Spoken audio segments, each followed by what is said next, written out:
1장 1절부터 2장 1절까지.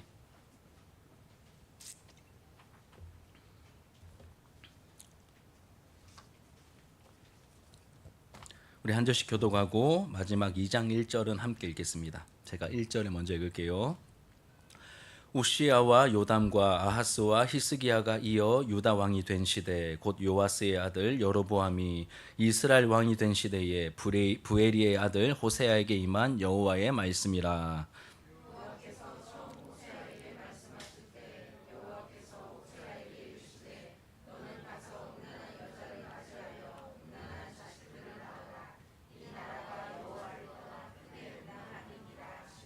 이에 그가 가서 디블라임의 딸 고멜을 맞이하였더니 고멜이 임신하여 아들을 낳으매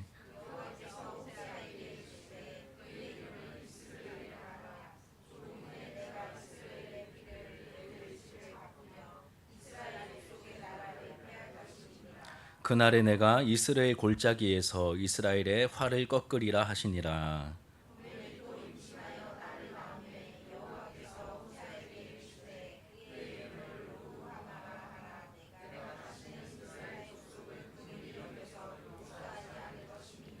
그러나 내가 유다 족속을 긍휼히 여겨 그들의 하나님 여호와로 구원하겠고 활과 칼이나 전쟁이나 말과 마병으로 구원하지 아니하리라 하시니라. 여호와께서 이르시되 그의 이름을 로암미라 하라. 너희는 내 백성이 아니요 나는 너희 하나님이 되지 아니할 것임이니라.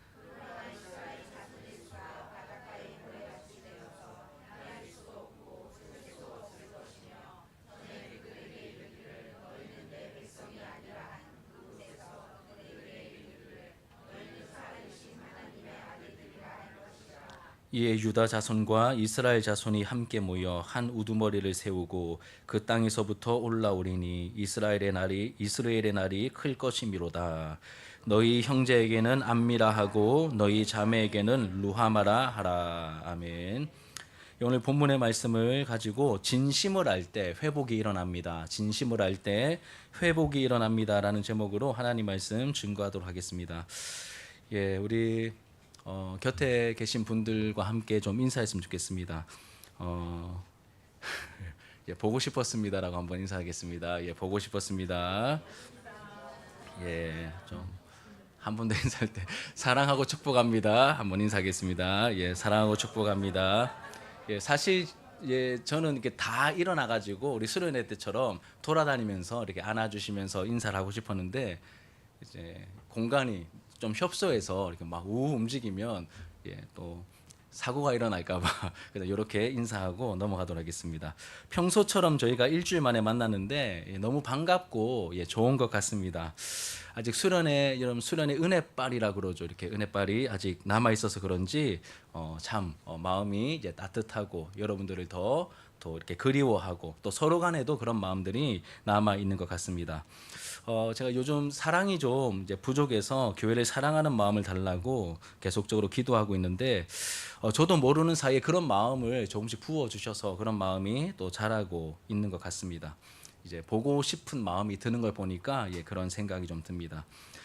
여러분 그 롤링 페이퍼 이제 지옥이라는 말은 쓰지 마시고 롤링 페이퍼에 수렁에서 이제 오늘 이제 한 2시간 뒤면 다들 해방되실 텐데 주중에 저도 롤링 페이퍼를 이렇게 마무리하기 위해서 쭉 이렇게 제가 수련회 때 썼던 한 20장 말고 나머지 한 30장 정도 남은 거 쭉 이렇게 써 나가는데 그리고 수련회 참석하지 못하신 분들 것도 롤링 페이퍼가 있습니다. 그러니까 여러분들도 본인 거 우리 꼭 확인하시고 나중에 들고 가시길 바랍니다.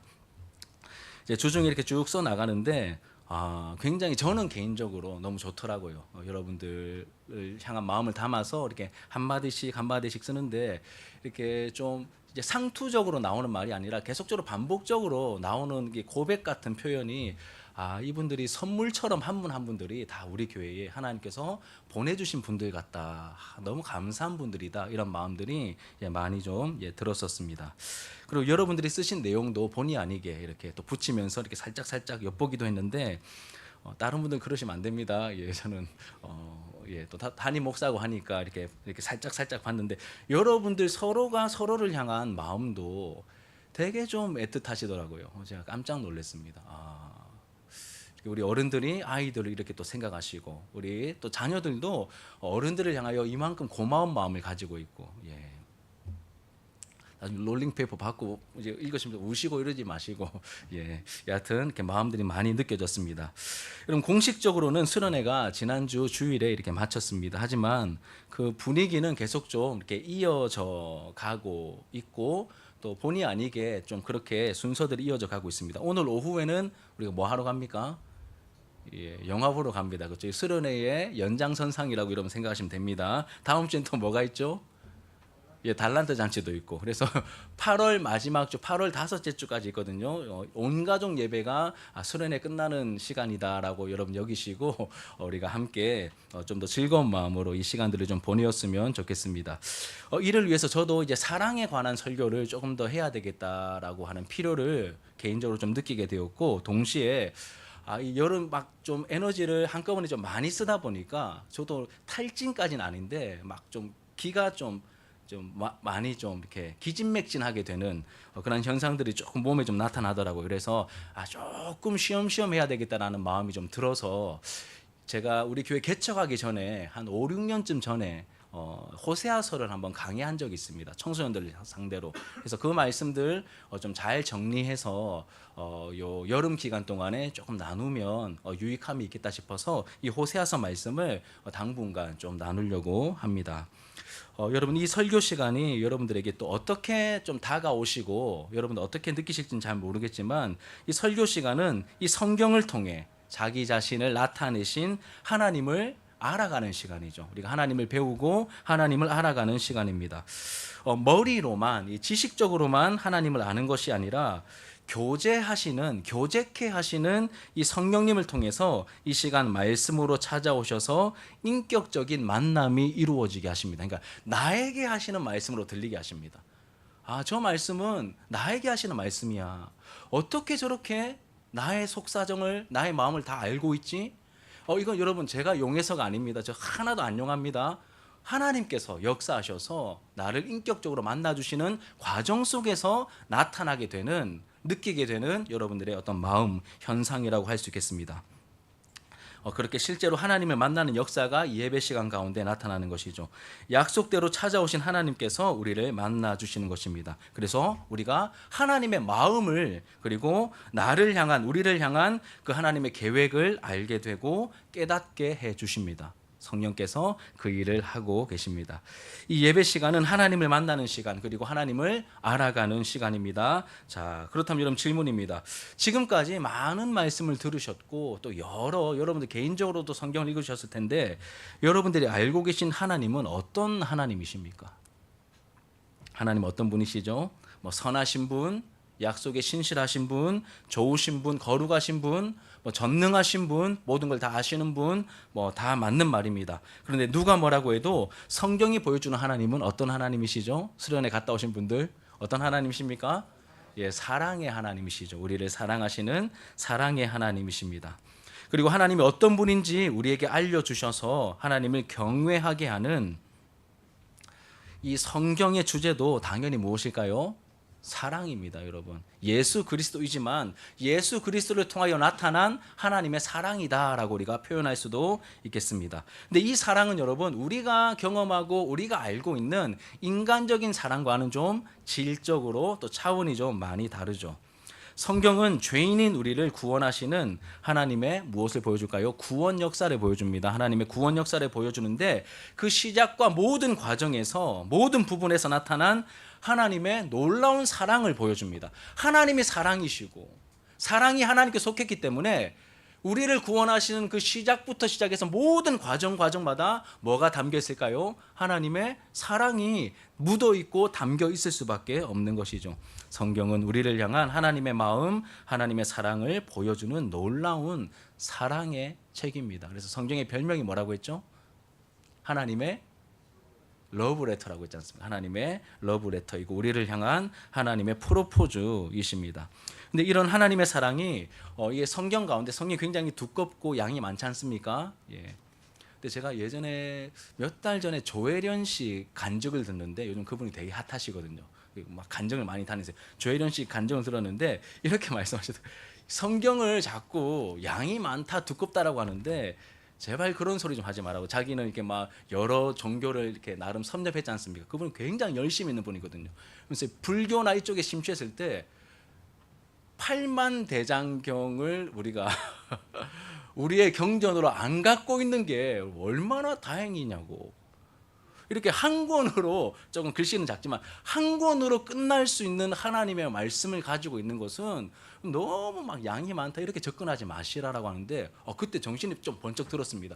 그래, 이렇게 접근하면 다른 종교에서 이렇게 또 이렇게 오신 분이 그렇게 얘기를 하니까 그렇구나라고 하는 생각도 좀 들었습니다. 여하튼 간에 여러분, 이 성경은 하나님의 사랑이 듬뿍 담겨 있는 하나님의 말씀, 하나님의 러브레터인데 이 성경 중에서도 하나님의 사랑이 특별히 좀 많이 담겨 있는, 풍성하게 담겨 있는 본문이 있습니다. 우리 자녀들 입장에서 1년 365일이 있지만 특별히 용돈이 많이 생기는 특별한 날이 있잖아요. 언제입니까? 생일하고 또 명절하고, 그렇죠? 설날하고 추석처럼 그런 특별한 날에는 용돈도 많이 생기는 것처럼 이 성경 말씀 속에서도 하나님의 사랑이 특별하게 막 철철 넘쳐도 누가 읽어도 이거는 하나님 사랑이야, 야, 이 정도였어라고 느낄 정도로 사랑이 철철 넘쳐흐르는 그런 본문들이 있다는 것이죠. 대표적인 두 본문이 있는데, 첫 번째는 이 신약 성경 누가복음 15장에 나오는, 여러분 잘 아시는 돌아온 탕자 이야기입니다. 돌아온 탕자 이야기. 어떤 내용인지 다 아시죠, 그렇죠? 아버지의 유산을 먼저 땡겨 받아서 저 멀리 떠나 허랑방탕하게 다 탕진해 버리고, 이 쥐염 열매, 이 돼지밥이죠. 그럼 유대인들은 돼지와 상극입니다. 가장 부정하게 여기는 이 돼지가 먹는 밥도 못 먹는 상태. 그러니까 하나님의 백성, 유대인들의 정체성에서 가장 처참한 상태가 쥐염 열매도 못 먹는 상태입니다. 거기까지 내려갔다가 차라리 이럴 바에는 아버지 집에 돌아가서 종노릇하며 밥이라도 얻어먹고 사는 게 낫겠다 싶어가지고 이 아들이 마음을 돌이켜 좀 면목 없고 민망했지만 그래도 살아야 되겠다 싶어가지고 아버지께로 돌아갔는데, 아버지는 날마다 기다리고 계셨죠. 날마다 기다리고 계셨습니다. 보자마자 이 거지인데, 보자마자 이 아버지는 그 아들을 알아보고 당장에 달려가서 사랑으로 끌어안고 그 옷을 입히고 가락지를 끼고, 다 뭡니까? 신분 회복의 행동이잖아요. 신분을 온전히 다 회복시켜 주시는 그 철철철 넘쳐르는 그 사랑의 이야기, 우리가 돌아온 탕자 이야기. 이것도 이 부제가 뭐냐면 탕부 이야기입니다. 탕자는 다 써버렸잖아요, 아버지 재산을. 그런데 이 아버지는 그 아들 회복시킨다고 자격 없는 이 아들을 회복시키는 일에 아버지가 가진 많은 것들도 한 번 더 허비하시는 그 아버지의 마음이 담기는 이야기입니다. 그 또 이와 쌍벽을 이루는 이야기가 오늘부터 좀 다루려고 하는 이 호세아서에 나오는 사랑 이야기입니다. 사랑 이야기. 탕자 이야기는 부자 관계입니다. 아버지와 아들 사이에서 나타난 이 하나님의 사랑을 보여주었다면, 호세아서에서는 이제 관계 설정을 어떻게 맺으십니까? 남편과 아내, 이 부부 관계로 사랑을 보여주십니다. 이 두 이야기의 핵심은 이것이죠. 하나님은 우리를 사랑하시는데 때로는 자기 자녀를 사랑하시는 아버지처럼, 또 때로는 이 남편이 아내를 사랑하는, 이 사랑스러운 아내를 대하는 것처럼 그렇게 우리를 극진히 사랑하신다는 것을 보여줍니다. 그리고 성경 말씀을 통해 이러한 하나님의 사랑을 깊이 깨닫고 체험한 사람들이 예수님을 마음의 주와 구원자로 마음에 영접하게 되죠. 그래서 그분의 말씀을 따라 살아가는 하나님의 백성으로 이제 삶을 살아가게 되는 것입니다. 여러분, 바라기는 이 사랑에 대한 시리즈를 조금 더 나눌 텐데, 이 호세아서 말씀을 통하여 몇 번이나 더 할지 제가 정해놓지는 않았습니다. 제가 예전에 했던 설교 분량이 있긴 하지만 몇 번이나 더 할지 정해놓지는 않았지만, 이 말씀을 나누는 가운데 이 말씀 속에 담겨 있는 풍성한 하나님의 사랑을 저와 여러분들이 한 번 더 풍성하게 맛보고 누리며 회복되는 은혜가 있기를 주님의 이름으로 축복합니다. 그럼 지금부터는 이 함께 읽은 이 말씀의 내용, 이 배경을 조금 살펴볼게요. 이 호세아서는 남유다가 아닌, 보통은 이 선지서들 이렇게 거의 다 이렇게 남유다를 배경으로 하고 있는데, 특별하게 북이스라엘을 향하여서 메시지를 선포했던, 몇 안 되는 선지자 중에 하나가 누구냐면 바로 호세아입니다. 호세아. 배경은 1절 읽어보니까 여러 왕들이 나오죠. 위에 나오는 여러 왕들은 남유다의 왕들이고, 또 여기 이제 1절에 나왔던 요아스의 아들 여로보암이라고 하는 왕은 이제 북이스라엘의 왕입니다. 이제 소위 여로보암 2세라고 많이 불리는데, 이 여로보암 2세 때 활동했던 선지자가 바로 호세아입니다. 호세아 이름의 뜻 여러분 혹시 아십니까? 호세아 이름의 뜻? 구원입니다. 구원. 예, 구원. 이제 호세아는 또 여호수아의 추각형입니다. 여호수아나 호세아나 똑같은 거예요. 그런데 여호수아를 축약해서 호세아라고 부르기도 합니다. 여호수아도 구원이고 호세아도 구원입니다. 그리고 이 호세아 혹은 여호수아를, 이거 히브리어거든요. 구약의 언어인 히브리어. 근데 이거를 헬라어, 신약의 언어인 헬라어로 바꾸면 그게 바로 예수입니다.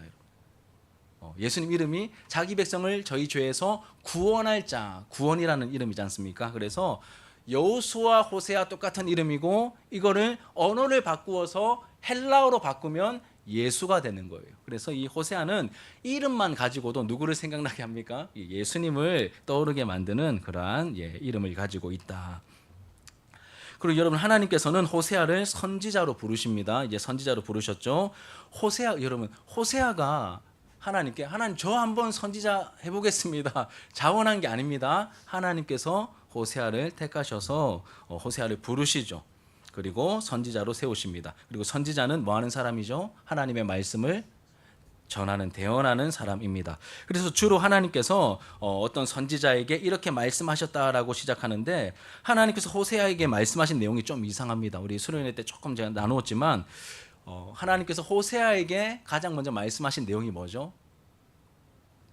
그 동네에서 행동이 가장 불량하기로 소문난 여자, 음란하기로 소문난 여자 고멜과 결혼해라라고 하는 그 말씀을 하십니다.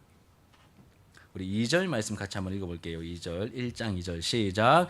여호와께서 처음 호세아에게 말씀하실 때 여호와께서 호세아에게 이르시되 너는 가서 음란한 여자를 맞이하여 음란한 자식을 낳으라. 이 나라가 여호와를 떠나 크게 음란함이니라 하시니. 말씀하실 때 여호와께서 호세아에게 이르시되 너는 가서 음란한 여자를 맞이하여 음란한 자식들을 낳으라. 이 나라가 여호와를 떠나 크게 음란함이라 하시니. 여러분, 결혼은 어떤 사람하고 해야 될까요? 우리 청년들 결혼 어떤 사람하고 하고 싶으십니까? 우리 여러분, 이 정보를 제가, 이 고급 정보를 좀 누출하자면, 우리 세환이하고 태민이하고 우리 준이하고 세 명이서 내기를 했답니다. 여러분, 먼저 결혼하는 사람에게 뭔가 이렇게 큰 선물을 해주기로 내기를 했는데, 이 세 명, 남자 세 명이서 별짓 다 하죠, 그렇죠? 농담이고, 여러분 결혼 정년기에 있는 우리 청년들 위해서 기도해 주시기 바랍니다. 여하튼간에 어떤 사람을 만나야 될까요? 이 귀한 청년들이 뿐만 아니라 우리 다른 청년들도 고멜 같은 음란한 여자를 만나서 되겠습니까? 그런 사람 만나려고 해도 뜯어 말려야 되겠죠. 그런데 하나님께서 호세아에게 그 음란한 여자 고멜과 결혼하라고 하십니다. 원래 괜찮은 사람, 최대한 괜찮은 사람을 찾아서 만나서 결혼해야 정상일 텐데, 하나님께서는 그렇게 호세아에게 이해할 수 없는 명령을 내리시죠. 여기서 우리가 한 가지 좀 짚고 넘어갈게요. 이 선지자의 역할, 하나님의 말씀을 대언하는 사람이 선지자인데, 하나님의 메시지를 사람들에게 알려줍니다. 그런데 크게 두 가지 방법이 있습니다. 하나님의 뜻, 하나님의 메시지를 사람들에게, 백성들에게 알려주는데, 크게 두 가지 방법으로 이 메시지를 이제 알려주죠. 첫 번째 방법이 뭐냐면, 하나는 우리가 알고 있듯이 말로, 언어로 알리는 것입니다. 말로, 언어로 알리는 것이죠. 예를 들면 말라기 선지자 같은 경우에, 야 너네들 예배 드린다고 막 그렇게 막 뭐 대단한 척 하는데 하나님이 말씀하신다. 제발 좀 눈 먼 것, 다리 저는 것, 너희들도 안 가지려고 하는 그런 쓰다 남은, 먹다 남은 거 가져다가 하나님 섬긴다고 제발 좀 얘기하지 마라. 하나님께서 예배당 문을 닫고 싶어 하신단다. 이런 식으로, 예를 들면 이게 말라기의 메시지거든요. 또 하나는 사무엘 선지자 같은 경우에는 하나님께서 말씀하신다. 순종이 제사보다 낫다고 하십니다. 제발 좀 뭘 좀 뭐 예배 드린다고 막 하면서 하나님 말씀 삶의 현장에서 하나도 안 지키는 그런 삶 하나님께서 안 기뻐하십니다. 이런 식으로 말로써 사람들에게 하나님의 뜻을 전달하는 것. 하나님은 외모가 아니라 중심을 보십니다. 이런 것도 다 메시지죠. 그렇죠? 이것이 바로 첫 번째 방법입니다. 또 다른 방법은 뭘까요? 행동을 통해서 메시지를 전하는 방법입니다. 행동을 통해서 메시지를 전하는 방법. 제가 수련회 때 이렇게 뭐 몇 가지 했었죠. 그렇죠? 앞에 있는 우리 효연이에게 이렇게 효연아 이렇게 하면 그렇죠. 행동으로 내가 다 보고 있다. 혹은 이렇게 뭐 하트를 하면 뭐 사랑해. 뭐 이렇게 하면 까불면 혼난다. 뭐 이런 식으로 행동 메시지가 있습니다. 하나님께서 이 호세아를 통하여서 이제 뭘 하게 하십니까? 결혼을 하게 하심으로 하나님과 이스라엘의 관계를 알려주시죠. 하나님과 이스라엘의 관계를 알려주십니다. 호세아는 이제 하나님 역할이고, 그리고 고멜은 하나님을 떠나 음란하게 살아가고 있는 이스라엘 백성들을 상징하죠. 이 호세아가 고멜과 결혼한 행동은 이스라엘에게 이런 메시지를 던지는 것입니다. 하나님께서 자격 없는 이스라엘을 먼저 사랑하셔서 특별한 관계를 맺으셨다는 것입니다. 누가 여러분 하나님이 안 시키셨으면 누가 고멜과 결혼하겠습니까? 아니 성적인 욕구를 풀기 위해서 이용은 하겠죠. 근데 누가 이 여성과 결혼하겠습니까? 이스라엘도 똑같다는 것입니다. 누가 너희들과 언약을 맺겠느냐? 근데 하나님께서 호세아를 통하여 고멜과 결혼하게 하신 것처럼, 그 자격 없는 고멜과 결혼하게 하신 것처럼 하나님께서도 이스라엘과 그런 언약의 관계를 맺으셨고 그 관계를 맺고 계신다라고 하는 것을 행동을 통하여 보여주시는 것이죠. 자, 이렇게 남녀가 이렇게 결혼을 하게 되면 보통의 경우 자연스럽게 뭐가 생기죠? 자녀가 생기죠. 자녀가 생깁니다. 호세아에게는 총 2남 1녀가 있었습니다. 2남 1녀. 딱 좋죠. 그렇죠? 2남 1녀. 예, 제가 2남 1녀거든요. 예. 저희 누님이 있고, 제가 있고, 저희 동생이 있고. 이름을 소개시켜 드린 적이 저희 누나 그 앞에서 반주했던 최안나 권사, 그리고 제 이름은 사무엘, 그리고 제 동생 이름은 혹시 아시는 분 계십니까? 예, 요셉입니다. 요셉. 예. 그래서 맨 앞 글자만 따면 안사요. 예. 여하튼 뭐 그냥 웃자고 해본 소리입니다. 예, 많이들 조셔가지고. 자, 첫 번째 이 호세아가 자녀를 낳습니다. 고멜을 통해 자녀를 낳습니다. 이 첫 번째 아들 이름은 이스르엘이죠. 이스르엘. 자, 1장 3절과 4절 상반절 같이 한번 읽겠습니다. 시작. 이에 그가 가서 디블라임의 딸 고멜을 맞이하였더니 고멜이 임신하여 아들을 낳음에 여호와께서 호세아에게 이르시되 그의 이름을 이스라엘이라 하라. 예, 결혼하여서 임신하여 아들을 낳습니다. 그 첫 번째 아들 이름을 이스라엘로 짓습니다. 이스라엘은 이런 뜻입니다. 하나님께서 이렇게 흩으신다. 그러면 지금은 뭐 이렇게 모내기 하잖아요. 이렇게 또 기계로 하지 않습니까? 근데 옛날에는 어떻게 했습니까? 씨를 뿌렸대요. 이스라엘에서는 그 씨 뿌리는 비유 나오잖아요. 씨 뿌리는 비유. 그 씨를 뿌립니다. 씨를 뿌립니다. 그러니까 이중의 의미를 가지는 거예요. 하나는 뿌리잖아요. 흩어버리는 거예요. 흩으면서 뿌립니다. 그런데 뿌리는데 뿌려지면 어떻게 됩니까? 심겨지잖아요. 두 가지 반대되는 의미를 같이 가지고 있습니다. 하나는 흩어버린다. 또 하나는 심는다라고 하는 의미를 같이 가집니다. 제가 일부러 설명을 드린 거예요. 지금 여기서는 어떤 의미로 지었을까요? 1번일까요? 2번일까요? 1번입니다. 흩어버리는 심판의 의미로 이스라엘이라는 이름을 짓게 하셨습니다. 자, 두 번째 또 자녀를 낳습니다. 두 번째는 딸이죠, 딸. 두 번째 딸의 이름은 로루하마입니다. 로루하마. 긍휼이 없다는 뜻입니다. 자, 6절 말씀 같이 한번 읽겠습니다. 6절 시작. 고멜이 또 임신하여 딸을 낳음에 여호와께서 호세아에게 이르시되 그의 이름을 로루하마라 하라. 내가 다시는 이스라엘 족속을 긍휼히 여겨서 용서하지 않을 것임이니라. 예, 두 번째 딸의 이름은 로루하마입니다. 로는 부정어라고 했죠. 부정어. 루하마는 긍휼입니다. 그래서 긍휼 없다. 루하마 없다. 로루하마 긍휼 없다라는 의미를 가지고 있습니다. 세 번째 자녀를 낳았습니다. 세 번째 자녀 이름은 이제 아들이죠. 아들 로암미라고 짓습니다. 로암미. 로 부정어, 암미는 백성입니다. 그래서 백성 아냐, 너희들 내 백성 아냐 이런 뜻을 가집니다. 자, 1장 8절과 9절 같이 읽겠습니다. 시작. 고멜이 로루하마를 젖댄 후에 또 임신하여 아들을 낳음에 여호와께서 이르시되 그의 이름을 로암미라 하라. 너희는 내 백성이 아니요 나는 너희 하나님이 되지 아니할 것임이니라. 그럼 이 세 자녀 이스라엘과 로루하마와 로암미 세 자녀 이름을 여러분 누가 지었습니까? 호세아입니까? 아니죠. 하나님이 지어주신 하나님께서 지어주신 이름입니다. 보통 여러분 이제 자녀를 낳으면 그 이름을 뭐 할머니 할아버지나 혹은 부모가 지어주잖아요. 뭐 특별한 경우에 뭐 장명소 가서 짓기도 하는데 대부분은 뭐 이렇게 할머니 할아버지나 부모가 짓고 요즘은 부모가 더 많이 짓는 것 같아요. 할머니 할아버지께 안 넘기고 그냥 본인들이 자녀들 이름을 직접 짓는 경우가 많은데 저도 저희 자녀들의 이름을 직접 지었습니다. 자녀들 낳고 이름을 지으면서 이름 그냥 짓는 거 아니구나. 부모의 기대와 부모의 어떤 마음을 담아서 보통 이름을 짓죠. 이제 저희 첫째 아들 이름 최서진입니다. 최서진. 최는 저 최, 서는 서남지서, 서남지서 그리고 진은 참 진짜 써서 이 마지막 때에 이 짝퉁 많은 이 세상에 진짜 그리스도인처럼 좀 살아가 줘라. 이제 이런 기대를 담아서 최서진입니다. 진짜 그리스도인이 되어라라고 하는 의미를 담았고, 둘째 이름 최서준입니다. 최서는 똑같고 준은 이제 준할 준 혹은 준비할 준입니다. 이 마지막 때에 주님 오실 때가 다가오는데 맞이할 준비하는 삶을 살아가는 아들로서 좀 살아줘라 이런 식의 기대를 담아가지고 자녀들 이름을 지었습니다. 그러니까 그 이름에는 자녀를 향한 부모의 마음과 소원이 담겨 있습니다.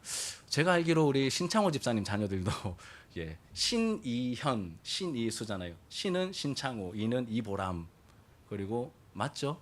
저한테 그렇게 얘기했었거든요. 저희 것 좀 표절했다고. 농담이고, 이렇게 짓는 게 어떤 부부의 어떤 뭔가 그런 좋은 의미를 담을 수 있으니까 그렇게 지은 걸로 제가 또 예전에 들었었습니다. 호세아의 세 자녀의 이름에는 이름을 지어주신 뭐가 담겨 있을까요? 하나님의 마음이 담겨 있습니다. 이스라엘 흩어버릴 거야. 너희들 긍휼 없어. 로 루하마. 내 백성 아니야. 로암미. 이 이름에 뭐가 담겼다고요? 하나님의 마음. 그 시대에 하나님의 심정이 담겨 있는 것이죠. 하나님의 기대는 깡그리 무시한 채 이 세상의 유혹과 욕심에 이끌려서 하나님 말씀 다 저버리고 세상의 가치를 따라 자기 욕심을 추구하며 하나님 거역하고 배신하고 세상 신과 바람 피우며 살아가는 그 백성들을 향한 하나님의 심정, 하나님의 마음이 그 이름에 고스란히 담겨 있다는 것이죠. 여러분, 하나님 눈에 안 보이시니까 뭐 대충 생각하는 경향이 있습니다. 저도 상태 안 좋을 때는 그런 것 같아요. 하나님 눈에 안 보이시니까. 하나님 섬기기 힘든 이유 중에 하나가 하나님이 안 보이시니까. 차라리 이런 뭐 불상이라도 좀 뭐라도 있고 하면 그거를 잘 관리하고 뭐 어떻게 하면 그게 그 신을 섬기는 방법이라면 저는 너무 편할 것 같아요. 근데 하나님 안 보이시니까. 그러니까 안 보이신다는 말은 너무 크신 분이니까 안 담기는 것이죠. 그래서 안 보이시고 또 너무 친밀하기도 하니까 우리가 함부로 하는 경향이 있는데 여러분, 하나님도 감정을 가지고 계십니다. 그래서 화를 내십니다. 기뻐하십니다. 또 우리의 순종을 보면 고마워하십니다. 이렇게 감정을 가지고 계신 하나님이시죠. 여러분, 이 이름 속에 담겨 있는 하나님의 진노와 하나님의 실망한 마음 우리에게 느껴져야 하는 것이죠. 여러분, 하나님은 사랑의 하나님이 맞으십니다. 그런데 무조건 헤헤헤거리며 이제 핫바지 같은 그런 인격도 없고 그냥 우리가 뭔가 조금 뭐 평소보다 헌금 좀 더 많이 하고 조금 더 시간을 많이 들여서 섬기면 우리가 뭐 하는 거에 그냥 막 좋아하면서 그냥 그래 다 해줄게, 이런 하나님이 아니시다라는 것을 우리가 잊어서는 안 됩니다. 내 마음대로 부릴 수 있는 하나님이 결코 아니십니다. 엄연히 인격과 감정을 가지셨으면, 여러분, 인격과 감정을 가지셨을 뿐만 아니라 하나님은 주권을 가지고 계십니다. 혹시 여러분들이 알고 있는 하나님은 무조건 다 괜찮다라고 하시는 하나님으로 알고 계신다면 여러분 성경이 말하는 하나님 아닙니다. 잘못하고 있는 나를 향해 안타까워하시고 때로는 화도 내시고 욕심을 꺾지 못하는 나의 표독스러운 고집 앞에서는 때로는 진노하시고 결국에는 바른 길로 가게 하시는 그러한 하나님을 여러분들이 말씀을 통하여 그 하나님을 알고 있고 교제하고 있다면 바른 하나님입니다. 그런데 무조건 내가 뭘 해도 그냥 다 괜찮다고 하시는 그런 하나님으로 여러분 알고 계신다면 그게 사랑의 하나님 아니야? 아닙니다. 여러분 자녀 대할 때 우리 부모님들 자녀 대할 때 자녀들이 다 하고 싶은 대로 다 하게 해주십니까?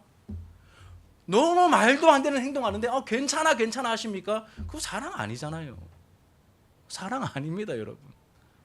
그런 하나님 아니십니다.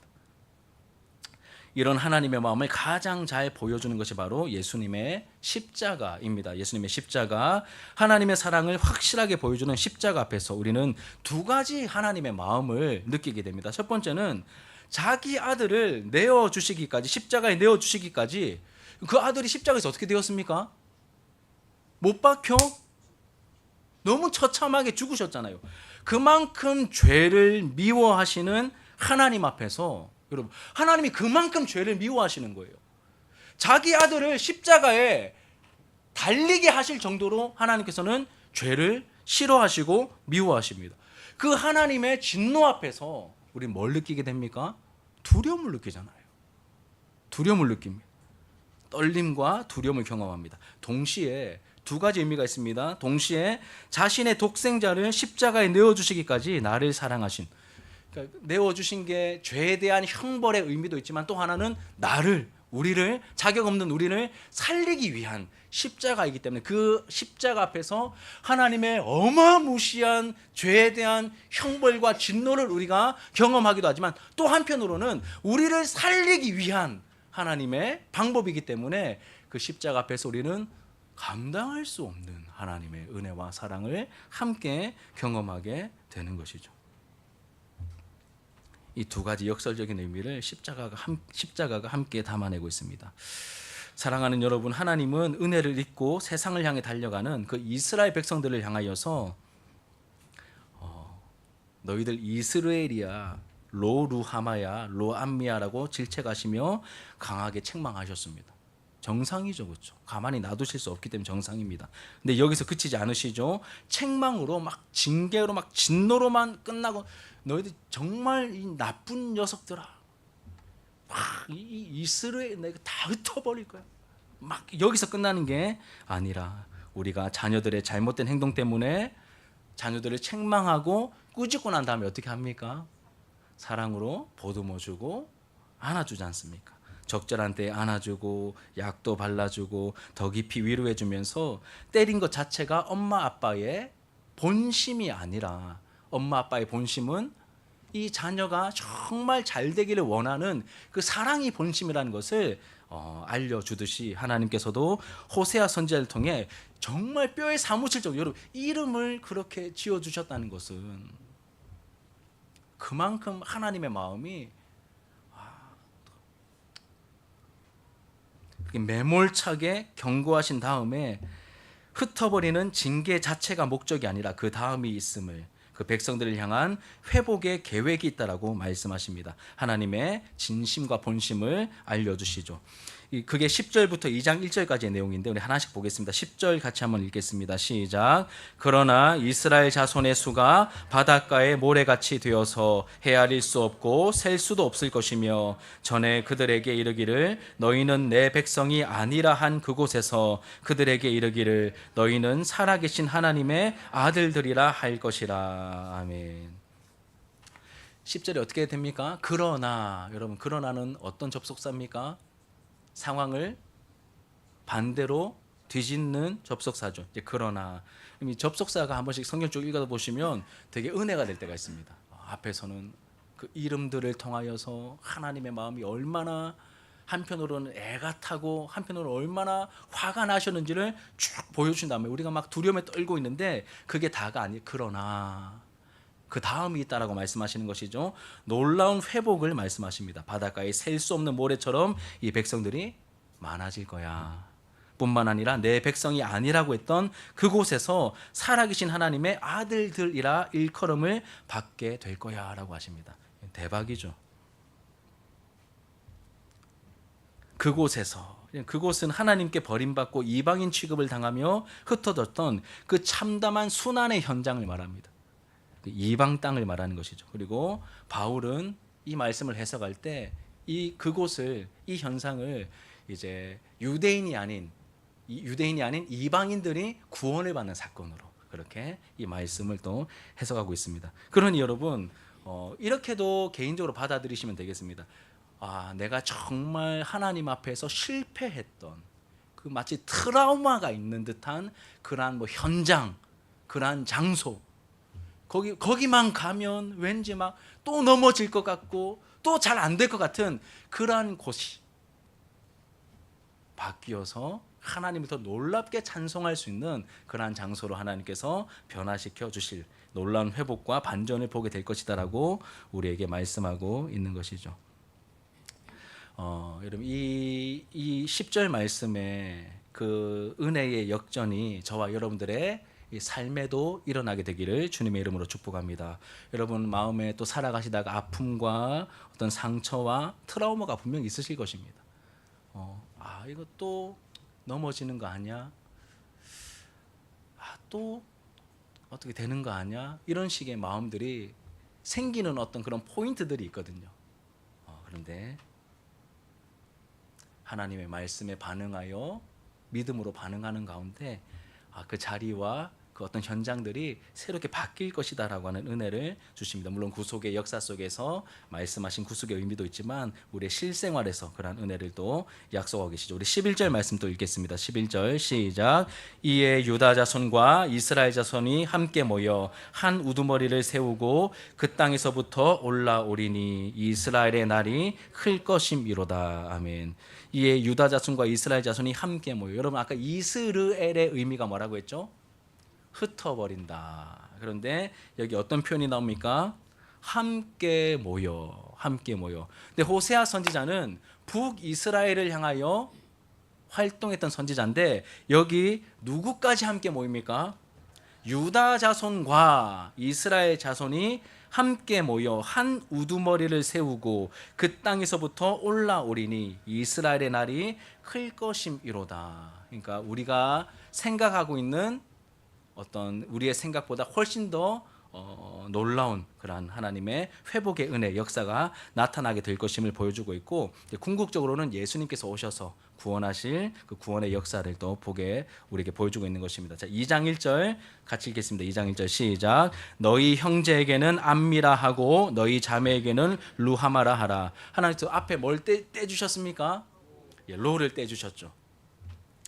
앞에 이스라엘의 의미는 바꿔주셨습니다. 이제 흩어버리시는 그 심판의 의미가 아니라 함께 모여서 이제 심는 겁니다. 함께 모여서 거기에 거주하게 하시는 그 의미의 이스라엘로 의미를 바꿔주셨고 2장 1절에서는 너희 형제에게 로 암미였는데 로자 딱 떼어주시고 암미야 너희들 이제 백성들이야. 누구 백성이죠? 하나님 백성들이고 너희 자매에게는 루하마라 하라. 너희들 이제 하나님의 긍휼과 사랑을 받는 그러한 존재가 되는 것이야 라고 말씀하고 계시는 것입니다. 사랑하는 여러분 이게 하나님의 진짜 마음이죠. 자녀들을 포기치 않으십니다. 바른 길을 가게 하시려고 필요한 순간에 엄하게 질책하십니다. 여러분 하나님께서 한번 우리를 다루실 때 정말 이렇게까지 하셔야 되나 싶을 정도로 그렇게 다루시는 경우가 있습니다. 엄하게 질책하시죠. 이때 여러분 우리가 정신 차리지 않으면 하나님 마음을 오해하는 경우도 생깁니다. 그래서 떠나기도 합니다. 만약 오해한다면 상처만 받고 하나님께 돌아가지 못하겠죠. 그런데 그럼 진짜 사랑하면 진짜 사랑이 끝나면 어떻게 하죠, 여러분? 신경 자체를 안 쓰죠. 그 관계가 진짜 끝나면 얘가 뭘 하든 이 사람이 뭘 하든 완전 무관심입니다. 관계가 끝났기 때문에. 근데 질책하고 있다면, 책망하고 있다면 관계가 끝나지 않았다는 뜻이죠. 하나님이 언약을 맺으신 이스라엘을 포기하지 않으셨듯이 예수님 안에서 자기 백성 삼으신 우리도 결코 포기하지 않으십니다. 하나님께서 먼저 시작하신 그 사랑을 끊을 수 있는 피조물은 아무도 없습니다, 여러분. 아무도 없습니다. 여전히 교회를 사랑하고 계시고 끝까지 사랑하실 것입니다. 포기치 않으시고 또 회복해 가실 것입니다. 이를 위해 우리가 거쳐야 할 과정을 좀 거치게 하실 것입니다. 그냥 여러분 아무것도 없이 그냥 아무것도 없는 듯이 하는 게 아니라, 여러분 아이들 잘못했잖아요. 그냥 아무런 꾸지람도 없이 징계 없이 그냥 넘어가면 애들 또 해도 되는 줄 알고 또 하잖아요. 무슨 말씀인지 아시겠죠? 거기에 대해서 잘못한 행동이라는 것을 꾸짖고 매를 한 대 드시든지 거기에 대해서 징계를 해야 애들이 이게 잘못된 거구나라고 하는 걸 압니다. 그런데 그냥 괜찮다고 넘어가 버리면 그게 잘못된 행동인지 모르고 다음에 또 하잖아요. 또 하고 또 합니다. 하나님께서 자기 백성을 다루실 때도 마찬가지입니다. 그 죄를 그냥 다 괜찮아가 아니라 그 죄에 대해서 하나님께서 책망하시고 징계하십니다. 왜 징계하실까요? 너희들이 한 행동이 잘못된 거야. 그리고 우리도 마찬가지. 여러분 한국 교회가 왜 체질적으로 약해졌는지 아십니까? 교회 안에 징계가 사라졌습니다. 교회들마다 성장을 목표로 하니까 이거 혹시 뭐라고 했다가 마음에 상처받고 떠나가는 거 아니야? 이렇게 목사님들이 막 겁내시는 거예요. 꾸짖지를 못합니다. 다 괜찮다고 하다 보니까 진짜 괜찮은 줄 알고 교회에서는 경건한 척하는데 세상에서는 아무런 힘도 발휘 못하는 그런 밍숭맹숭한 막 밍탕맹탕인 그리스도인들이 계속해서 양산이 자연스럽게 되어버린 거예요.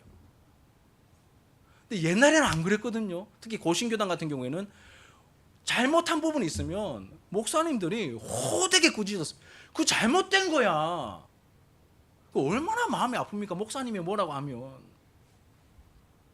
그런데 이게 잘못인 줄 알고 그 마음 가지고 신앙생활하는 거예요.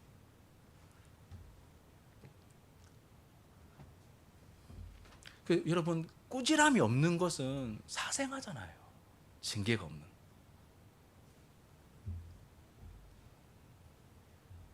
그 죄를 깨닫게 하시려고, 그 죄를 버리게 하시려고 하나님께서 우리를 다루시는 경우가 있고, 또 교회에서 공적으로 여러분들이 정말로 해서는 안 되는 행동을 하게 될 때 목회자인 제가 여러분들에게 말씀을 근거로 하여 책망을 하고 때로는 징계를 할 때 여러분 달게 받으셔야 됩니다. 징계 자체가 목적이 아니라 여러분들을 사랑으로 살리는 것이 목적이기 때문에 그 없이 넘어가면 그냥 다 괜찮은 줄 아는 거예요. 이것도 괜찮은 정도. 네, 말씀을 정리하며 설교를 맺도록 하겠습니다. 하나님은 성경을 통해 하나님을 알려주시죠. 하나님이 어떤 분인지 알려주실 뿐만 아니라 우리를 향한 하나님 아버지의 마음을 알려주십니다. 겉으로 드러난 사건이나 현상 그리고 내 처지만 보면 하나님의 마음을 오해하거나 그 사랑을 의심할 수도 있습니다. 물론 궁극적인 책임이 모두 다 우리에게 있죠. 연약한 나의 허물, 죄악이 있음에도 불구하고 지극히 자기중심적인 우리는 깨닫지 못합니다. 하나님을 탓하는 데 능하죠. 그런데 오늘 말씀을 통하여 특히 설교를 통하여 하나님의 마음을 우리에게 알려주십니다. 우리가 생각하는 하나님의 마음이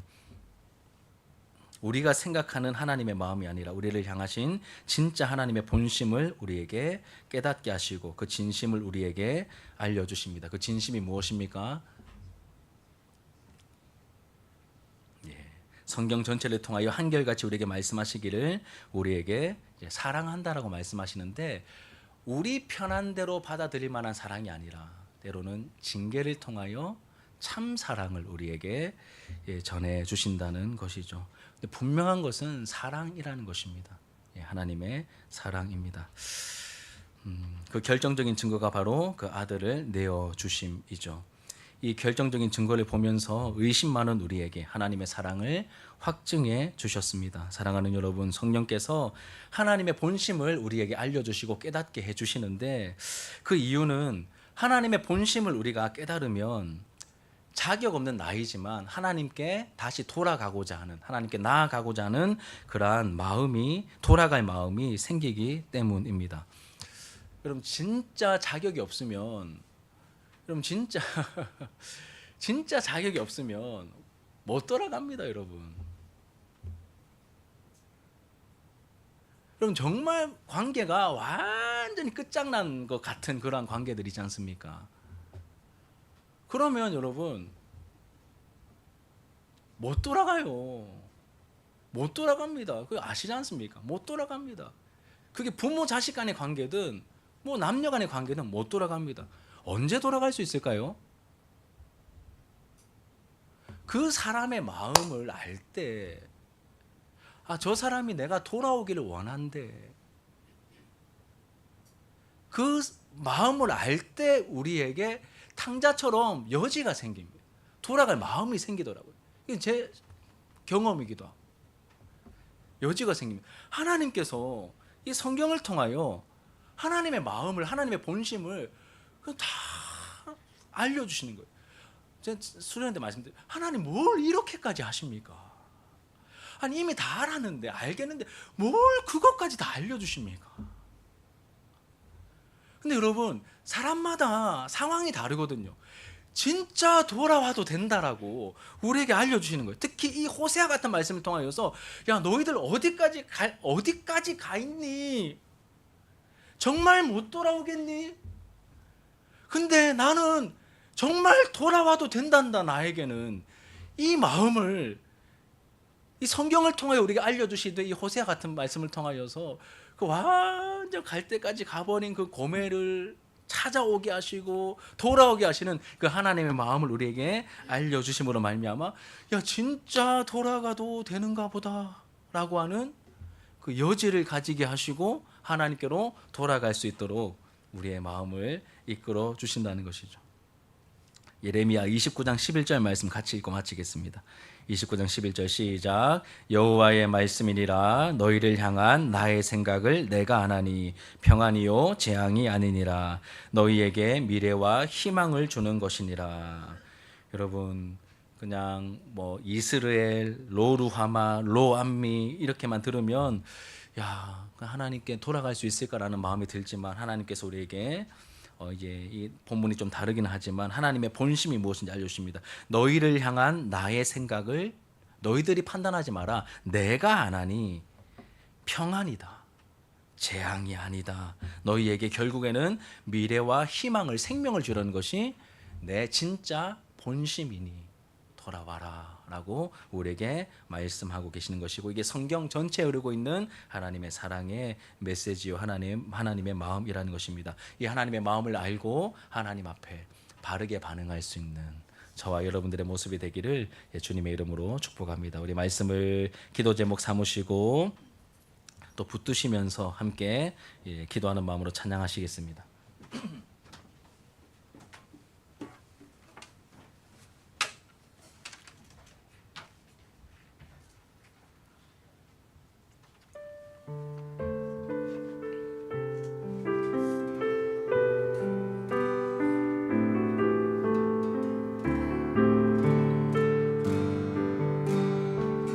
아버지 사랑, 아버지 사랑 내가 노래해. 아버지 은혜 내가 노래해. 그 사랑 변함없으신, 거짓 없으신, 성실하신 그 사랑. 상한 갈 때 꺾지 않으시고 꺼져가는 등불 끄지 않는 그 사랑 변함없으신,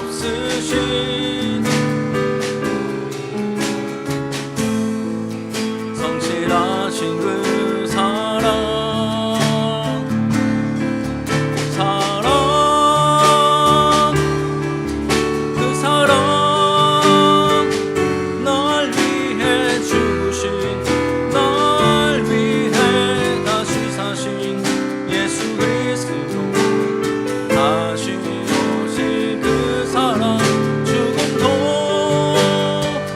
생명도 천사도 하늘의 어떤 권세도 끊을 수 없는 영원한 그 사랑 예수.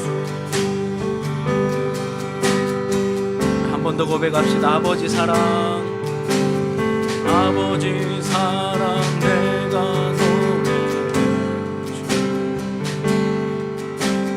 아버지 은혜 내가 노래해. 그 사랑 변함없으신 거짓 없으신 성실하신 그 사랑. 상한 갈 때 꺾지 않아매. 꺼져가는 등불 끄지 않는 그 사랑 변함없으신 거짓 없으신 성실하신 그 사랑.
약할 때 강함 대신에, 약할 때 강함 대신에 나의 보배가 되신 주 나의 모든 것. 주 안에 있는 보물을 나는 포기할 수 없네. 주 나의 십자가 죄 사셨네. 십자가 죄 사셨네. 주님의 이름 찬양해. 주 나의 모든 것. 쓰러진 나를 세우고 나의 빈잔을 채우네. 주 나의 모든. 우리 한 번 더 선포합시다. 십자가 죄 사셨네. 십자가 죄 사셨네. 주님의 이름 찬양해. 주 나의 모든 것. 쓰러진 나를 세우고 나의 빈잔을 주의 사랑으로 채우소서.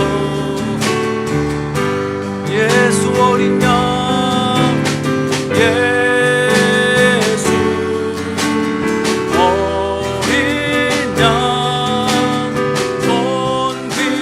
존귀한 이름. 예수 어린 양,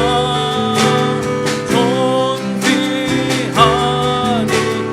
예수 어린 양, 회복의 이름. 예수 어린 회복의 이름. 회복의 이름. 예수는 어린 양. 예수 어린 회복의 이름.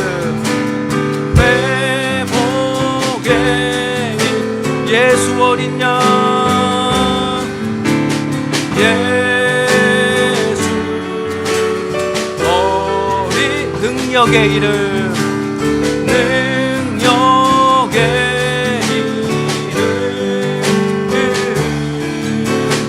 예수 어린 양 능력의 우리 마지막으로 예수 어린 양 예수 어린 양 존귀한